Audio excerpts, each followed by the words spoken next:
God first. Thank you guys all for being here with us on this day. And basically, we are going to discuss another important topic that each and every one of us are going through and are struggling with, and something important that we need to learn to deal with in our lives. So basically, last year was definitely very hard on everyone. And this year hasn't really started off that great. We've had to deal with death. We've had to deal with not being able to go out and go to school or go on vacation. So that has been very difficult for all of us, especially since we're used to being social people. For many people, socializing may not be as important. And that's not something that they find necessary, but after prolonged periods of time without having any social interaction, even the most antisocial person will be longing to have interaction with anyone that they can find. So people have an internal need to interact with others, and when that is removed, we often find that most humans can become sad, depressed, angry, and even at some point suicidal. So depression is something that can be triggered by unwanted changes, such as changes in physical appearance, loss of a loved one, moving to a new place, lack of friends, inability to do what you want, lack of finances, and this is just to name a few. In reality, depression can be caused by anything. It can be caused by any circumstance that you're going through that you don't necessarily want to go through. So some people can even experience seasonal depression, and that is something that is seen very often, which is caused by changes in the weather. And it is mostly seen during the winter months due to the fact that the days are shorter and there is less to do. So like I said, we're very social people, and in the winter time, we tend to stay at home. It tends to be darker outside instead of bright. If you think back on all your happy memories, a lot of them are connected to warm, and you see the sun, and you're enjoying the time with your family, whether it be at the beach or an amusement park, etc., etc. That's not to say that there aren't things that you can enjoy during the winter too, but it is often restricted, and so you're not doing it as often. The summertime is mostly based on going on vacation and doing fun things with your family. So that's why it's more joyful, or joy is connected more to the summer. But certain people are also sad during the summer, spring, fall. It can be triggered, like I said, with anything. So let's talk a little bit about psychology. In psychology, it is taught that most human beings have 5 basic human needs that must be met in order for you to be good. So basically, the first need is the need to survive. An example of this is shelter, food, clothing, etc., etc. Your ability to be able to live and function. So the second thing is the need to belong. And an example of this is being part of a group, whether it be a church group or somebody that you are able to connect with. And the third need is power and self-worth. So examples of this would be self-achievement and feeling that you have accomplished things in life. Not that you have just not done anything, or you feel proud of yourself for something that you accomplished. Freedom is another need that we have, the ability to go out and do what we want. And like I said, right now, because of this pandemic that we're going through, we are not able to do everything that we want to do. We're very restricted. So this can be a big cause of depression in a lot of people. And the last one is fun. And like I said, if we don't have freedom to go out and do what we want to do right now because of the pandemic, it limits the ability to have fun. Some people find fun in just watching TV. That's fun for them. But other people need to go out and experience and do things. And that's what's fun for them. So that is why we're seeing a lot of people becoming depressed, because they're stuck at home due to COVID and all this stuff. And so this is something that we're dealing with right now. So if these needs are not met, it could lead to mental breakdowns or problematic behaviors, depending on the person's resiliency. In other words, some people are stronger than others, and they can handle more difficult situations. And that's not to say that that person isn't going to get sad at a moment. the person is definitely going to get sad. There's definitely going to be moments of sadness. But these people can overcome these situations in a more, like in an easier manner than people that tend to become more depressed. So these people that become depressed, they don't want to go out, they want to stay home. It's hard for them to get out of that cycle. Okay? And the people that are resilient are able to just pick themselves up and move forward. Okay? So what can we do about it? The question is, how can we combat these feelings? And what resources are available to us? A lot of people don't know what they can do when they're depressed and when they're sad. It's hard for us to reach out to other people or to look for different things that are available to help us deal with this situation. And even one of the things that I find in a lot of society, Hispanic, African American societies, in any type of society, is that they have like embarrassment of going and seeking for help. They are embarrassed to go to a therapist. Who goes to therapists? That makes no sense. But therapists can be very helpful, and not just outside therapists. There's also therapists within the church. The pastors have studied how to teach other people. They've taken courses, and a lot of times they can offer better information than going to an outside psychologist. But if you have the availability to go to an outside psychologist, I definitely recommend it. That's something that you can do for yourself. So in the Bible, it is acknowledged that the people go through difficult situations, and there are times of struggle and depression and sadness. So we know that this is Bible-based. It's something that happens to every human being. For example, in the first episode of God First, I don't know if you guys remember, we spoke in length about Job and his experience.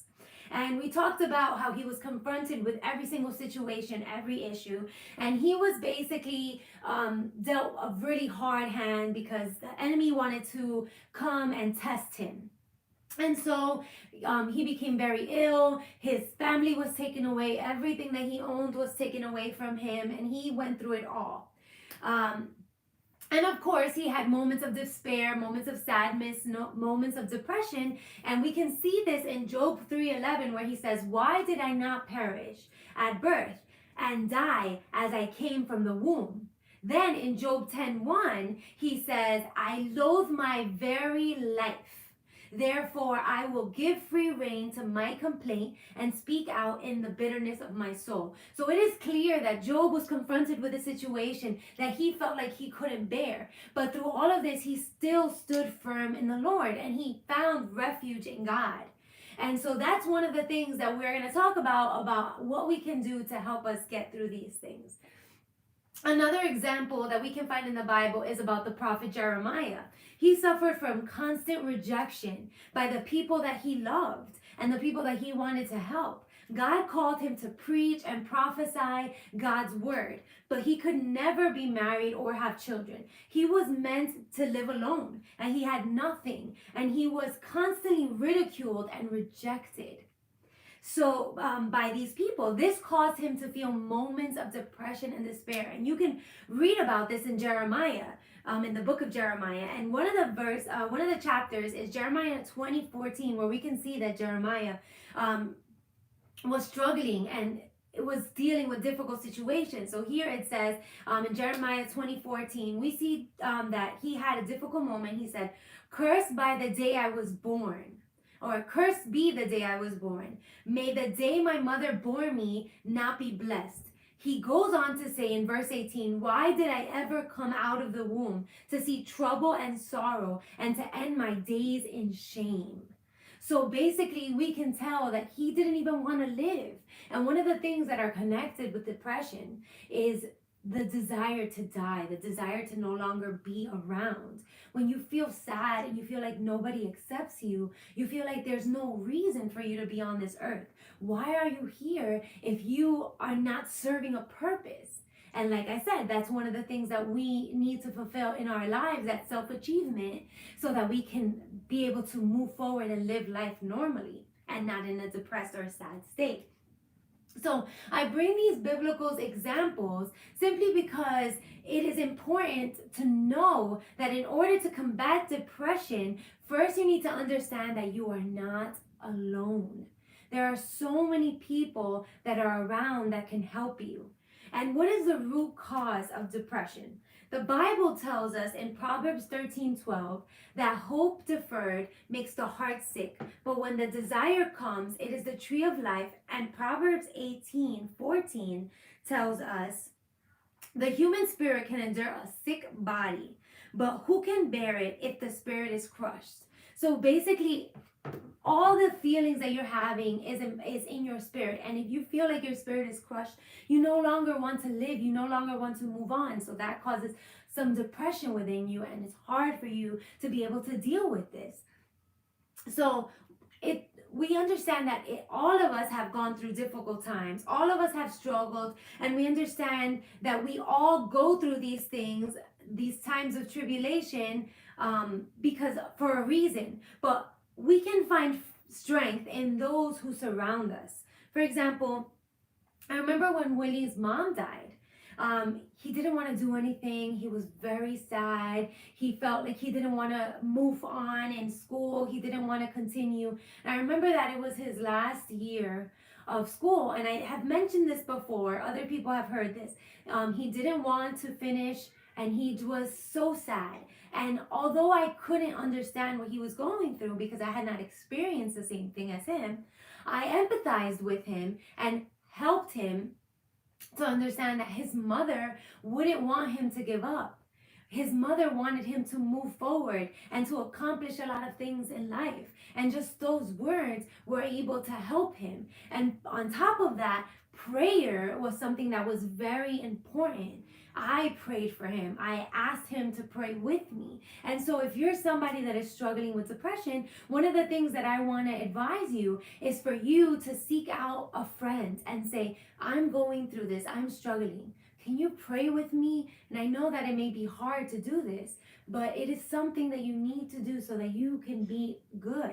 Prayer has such a powerful connotation. It's so powerful. It's so it's backed up by God, and He is there listening to you. Although God knows that you are struggling before you even struggle. So when you present it to Him, you feel like, oh, you already know that I'm going through this. But the reality is that He wants to hear you. Tell Him that you need Him. And He comes and helps you in every single moment. There's not going to be one time where you're going to call out to God and He's not going to be there listening. He is constantly there. He is there in every moment of your life. In that moment where you feel sad or you feel depressed, He is there and He is with you. So, it is important to understand that we have a support system. And when you are going through difficult times, there are people that are around you that can help. For example, the church group can be a good support system for what you're going through. It can help you get through any issue that you are dealing with because there are people within the ministry that have also experienced what you have experienced. So I want for you to understand that you are not alone.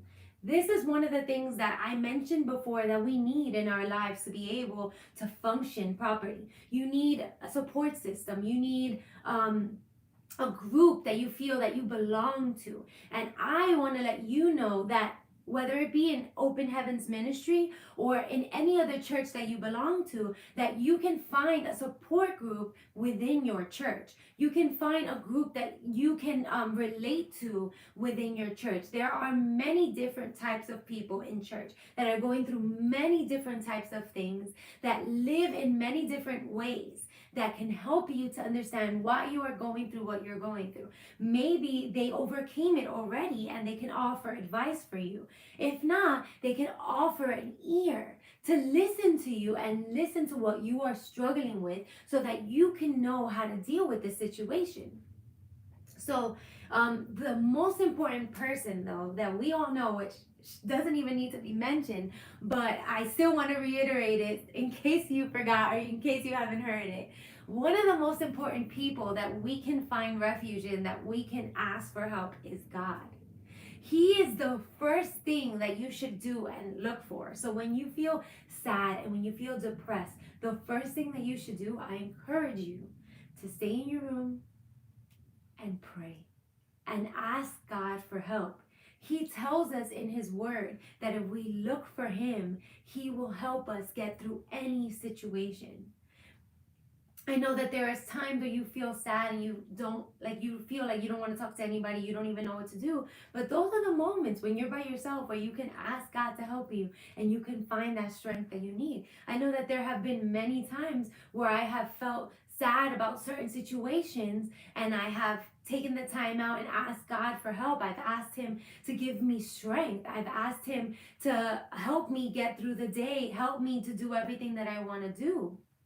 For example, when I was younger, I always wanted to be a part of the singing ministry. And because I was younger, they told me that I couldn't be a part of it. And I was very sad because what I want to do, what I love to do in my life is sing. That is my joy, to sing to God. So when they told me that I couldn't sing, I became very sad. I wouldn't say that I was necessarily depressed, because I've always been someone that has looked for help. So the second that I feel sad, I go and talk to someone, and I instantly go and talk to Lela, or I go and talk to my parents. And so but I did become sad, and so I took that moment when I was sad, and the first thing that I did was talk to God. Before I even talked to anybody else, I searched for strength from God. And eventually I went into the chorus even though I was young, and then became the leader of the chorus. So I encourage you to look for God, because when you look for God first, then the things that you want, they just come, and you don't have to be depressed. You don't have to be sad, because you can overcome it quickly, and you can become one of those people that are resilient. Maybe you're someone that is easily depressed or easily saddened, but because you search for God, that gives you strength, and it helps you to become someone that is more resilient, can overcome these things, is never sad, is always happy, is always joyful. And I encourage you also, one of the things that I have noticed is that when you bring into your life happiness and joy, when you think in the morning, when you wake up, oh, this is going to be such a great day, you bring that into your life. But when you're thinking constantly, oh, I'm so sad, like this is so hard, oh, I'm dealing with all of this, then what are you going to do? You're going to bring that into your life. You're going to be sad. You're bringing that. So think positively, positive thoughts that's going to help you get through life and get through the day. If you're struggling in a test and you're so sad because you're getting zeros on all the tests, and then start thinking positive. Ask God for help. Ask someone for help. Look for resources that can help you to get prepared for the exams. And then you're gonna see that it's gonna be easier for you, and you're gonna in the end you're gonna finish with a victory. Maybe you don't get the A, but you'll get a B+, which is really good, right? So in Psalms 34, 17, 18, it says, the righteous cry out and the Lord hears them. He delivers them from all their troubles. The Lord is close to the brokenhearted and saves those who are crushed in spirit. So basically it's telling us that people that are wise, they cry out to God, and when they cry out to God, he hears them, and he hears everything that they're going through. He is constantly listening. There is never a moment where God basically closes his ears and says, I don't want to hear you. He is constantly there, like I've said before. So, and he delivers them. This is what is important. He delivers them from all their troubles. So when you present your burden to God, when you present this issue to God, he instantly takes that burden and says, it's gone. I'm going to help you. I'm going to be the strength. I'm going to take your burden. Which the Bible tells us that the Lord takes our burdens for us so that we don't have to deal with it, but only when you present it to him. So it says, the Lord is close to the brokenhearted and saves those who are crushed in spirit. So it's basically telling you that he is near. Whenever you feel sad, whenever you feel depressed, he is there with you. And he is trying to help you get through it. But if you are not asking him to help you, then he just stands back, because the Lord is a gentleman. And he loves us so much that he is so careful with us. And he only approaches when we ask him to approach. And so that's why I encourage you to constantly look for him. And it says that he saves us. He saves us from all of these issues. He gives us the strength that we need to be able to overcome. And the Bible also tells us in Isaiah 40:31, but those who hope in the Lord will renew their strength. They will soar on wings like eagles. They will run and not grow weary. They will walk and not be faint. So basically, it's telling us that He gives us the strength that we need to overcome these situations. And He helps us to basically, what it says, soar on wings like eagles. So He helps us to go through all these things with strength and power. And it says that we will not run. They will run and not grow weary, so we won't be tired ever. Even though we're going through this situation and we feel like, oh my God, I can't deal with this anymore. He gives us the strength to be able to deal with it and overcome it.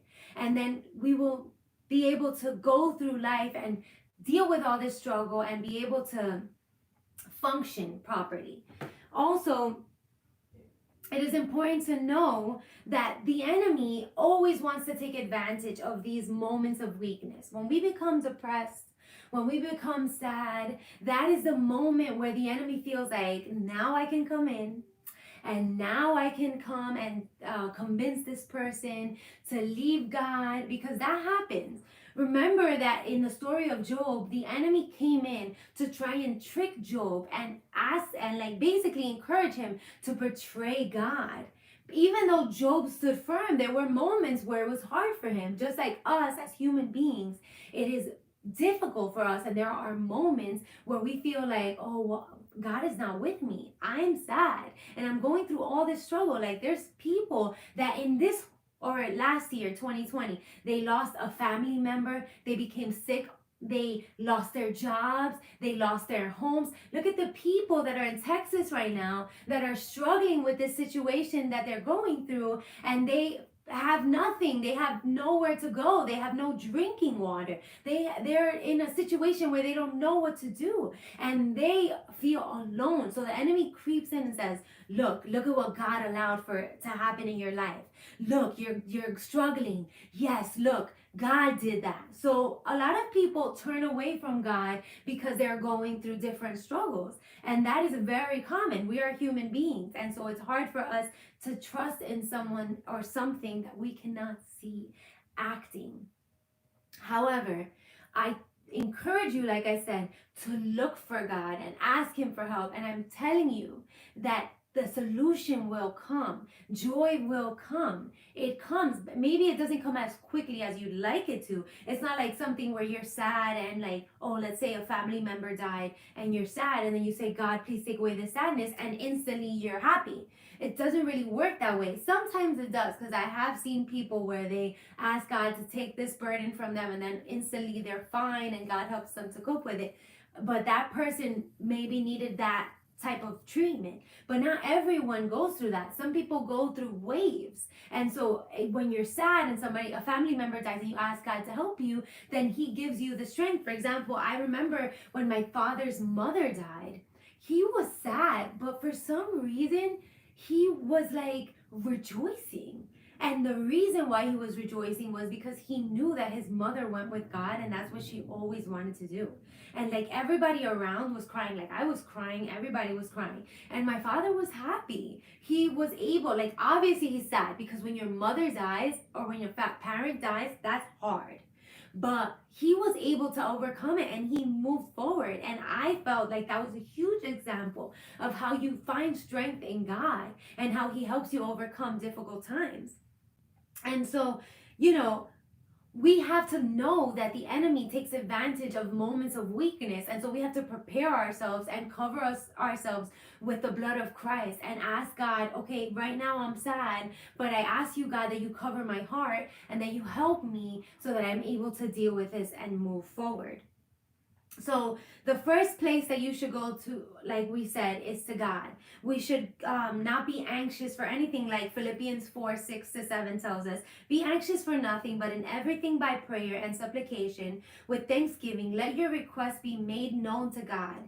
And the peace of God, which surpasses all understanding, will guard your hearts and minds through Christ Jesus. So basically, if we ask God to help us, He guards our hearts. And that also helps us to combat the enemy. enemy. When he comes to attack us, or when he comes to entice us to leave God, we're already prepared because we ask God to guard our hearts. So where else should we turn to when we feel discouraged or when we feel sad? Like I mentioned before, the church is always somebody that can be there with you and can help you. Therapy is a good option, but the Bible tells us in Ecclesiastes 4:19-12 that two are better than one because they have a good reward for their labor. For if they fall, one will lift up his companion. But woe to him who is alone when he falls, for he has no one to help him up again.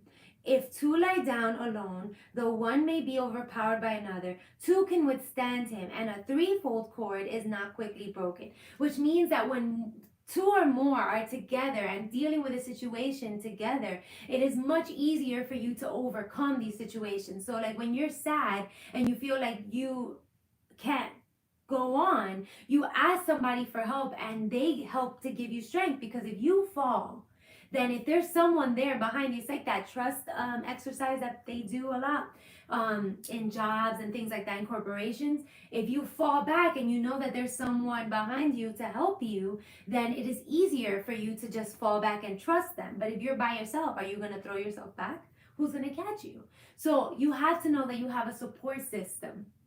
And I also want to encourage you, for those of you that don't have a church, obviously you can come and visit us at Open Heavens Ministry, or you can comment on the comments on this page, and we will definitely pray for you or reach out to you if you need a phone call. If you need anything, we are here. We are available to help you in any situation that you are going through. Also, the Bible tells us that we have to look for God in all moments, that there are times of joy, there's times of sadness, there are times of rejoicing. And if we only pick the moments that we are sad to look for God, then it is harder for us basically to go through life. We have to understand that we have to look for God in every moment. If we're happy with God. But if we're sad, we want to reject God. And that's not the way that it should be. We should rejoice in God in every single moment. If we're sad, we have to look for God. Just like I mentioned before with Job, he felt a moment of sadness and he still rejoiced in God. He still looked for God. He still asked God for strength, and he stayed there firmly. And so a lot of times we see that depression is linked by mistakes that you committed in the past, things that you feel like you haven't done, or things that happened to you. A lot of people that I know have dealt with different situations where they've been abused sexually, or they've been abused emotionally, or they have gone through traumatic situations. And it is hard to talk about these things with other people because a lot of times you feel ashamed, a lot of times you feel scared about talking and stepping forward. But I want to encourage you that when you're going through a situation like that, it is best to look for help. It is best to look for advice from others. You'd be surprised how many people have experienced the same things that you have experienced. And that's why I feel like a lot of the Me Too movement came forward, because a lot of women felt that they needed to have a voice. They needed to let others know that there were other people that experienced the same thing. And so that's one of the things that you should recognize, that when you talk to somebody, when you voice what you've gone through, it can be a powerful instrument to help you get out of that moment of depression. It can be a powerful tool to help you push through. And also it can give you that sense of relationship that you were looking for. Right now, with the pandemic and everything that is happening, which has been almost like it's ongoing and it's going into 2021, we're hoping that 2021 is going to be different, and we're declaring it.